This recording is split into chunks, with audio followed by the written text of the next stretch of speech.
It's not normal for your father to tell you to take care of your mother when he kills himself. We had these conversations from as early as I can remember. The root of our discontent stems from our parents. They are the ones that can make or break us from the start. As children, we have no idea what normal is until we learn better. And being a teenager, now that's hard work. Having the belief that your role was to take care of everyone else, even if it was unconscious, makes the process of getting to know yourself and appreciating who you are almost impossible. My father was diagnosed with manic depression and borderline personality disorder when I was 15 years old. His specialty was manipulation. He was a real charmer if you didn't know any better. While I did not see my father from the age of 17 until my early 20s, I came to realize I needed to come to terms with what being his daughter meant, mental illness and all.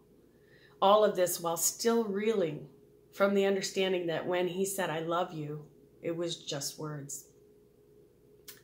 Fast forward to 2003, I was meeting my dad at the Arcadian Court for lunch.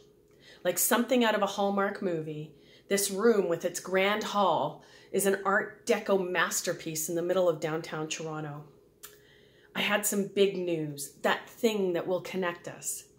He will profess how proud he is of me, and then unicorns and rainbows will appear, maybe a musical number. We hugged, got our lunch, sat at a table. I shared my news. I had got my M1 motorcycle license and had bought a new motorcycle. I love motorcycles. "Ooh," he said. Then he started talking about the time that he fell and cracked his head open on what I had always thought was a motorcycle.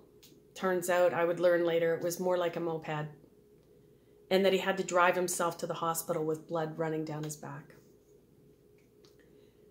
My heart sank. It broke, really. That was a moment when I finally gave up on my dream. My dream of the connection that I still craved from the first man in my life. I realized once and for all, we would never have that Hallmark moment.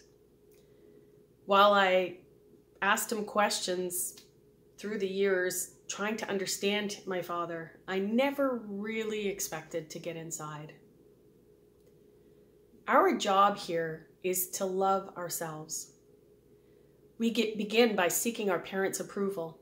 It's fabulous if you know that someone loves you, at least one person in those early years. The key part of this journey is how we get past the hurt of not getting that approval in the way that we may need, if at all. Understanding that everybody is doing the best that they can, and most importantly, accepting full responsibility for the most important thing, self-love. Learning how to be vulnerable and supported instead of having to be brave can be the greatest challenge. If you do not love your parents for the very reason that you would not be here experiencing all the emotional highs and lows that this fabulous adventure called life offers, you still have some work to do. By focusing on who I wanted to be and how I wanted to love, starting with myself.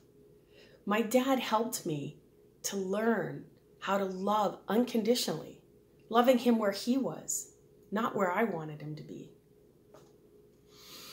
Just before he died, the last time he spoke to me, he shouted across the room, "I love you, Gwenda."